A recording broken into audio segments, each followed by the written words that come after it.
Hi, today we are going to talk about the use of targeting pod for tracking other aircraft or unidentified aerial phenomena.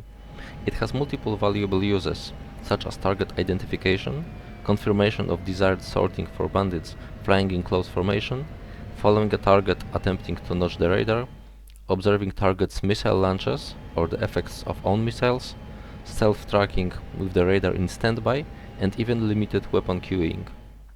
While the targeting pod can lock and track the target by itself, it can do so only under 27 nautical miles. And on top of that, finding the target in the first place can be problematic. Because of these limitations, it's best used in conjunction with radar, as the TGP will automatically point to the currently bugged or locked target. Once in range, we can get the TGP to actually track the target.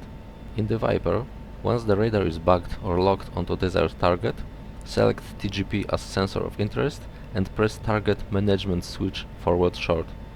TGP will enter point track on the target. Now, we can switch the radar to standby and continue with silent track.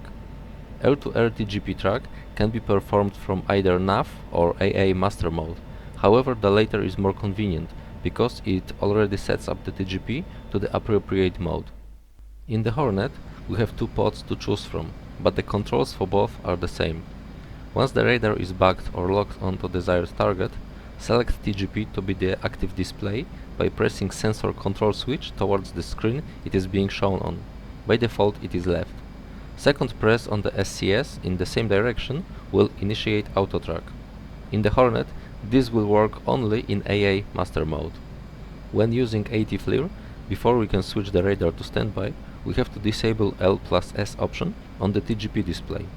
Otherwise, pod's auto track will be lost the moment the radar drops its track, which makes disabling it by default a good idea.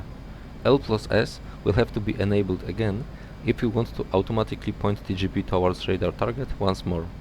Hornet's Litening doesn't require such micromanaging, and reslaving TGP to radar's target is accomplished by pressing RR SLV option. Hornet's Litening has one very useful function, which is locking radar onto TGP's tracked target. This is for quick re-engaging of bandits who broke the lock, for example by notching. Just click Slave option and watch the radar instantly jump to lock the bandit again, or at least try to. Hornet's ATFLIR doesn't have such fancy mode, but since it shows TGP target on the helmet side, we can use long-range helmet acquisition to log it, even as far as 40 nautical miles away. In order to do so, press Sensor Control Switch Forward to enable helmet targeting, and then SCS Forward Long to transition to long-range acquisition.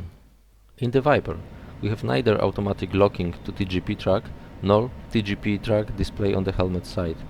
The only way to quickly relock radar onto TGP track is by using HUD boresight ACM mode, but that works out to 10 miles only and can be very tricky, because unlike in Hornet, blocking its own TGP's line of sight by Viper's airframe will cause loss of TGP track. For the record, it is possible to start tracking a visual target with the TGP without radar at all, with the help of TGP boresight mode. In order to use it, in the Viper click twice on TGP's OVRD option, in the Hornet select BST option for ATFLIR or VV SLV for Litening. Doing so will point the TGP straight forward. Then maneuver the jet to get the desired target within HUD limits, then align it on the TGP display and initiate track, as described earlier. An interesting feature is that Sidewinders automatically queue to the target being tracked by the TGP. While there might be a super niche case for using that, considering the size of Sidewinder's engagement zone, it seems using HUD or helmet mounted sight for that purpose is much more convenient. Thanks for watching and see you next time.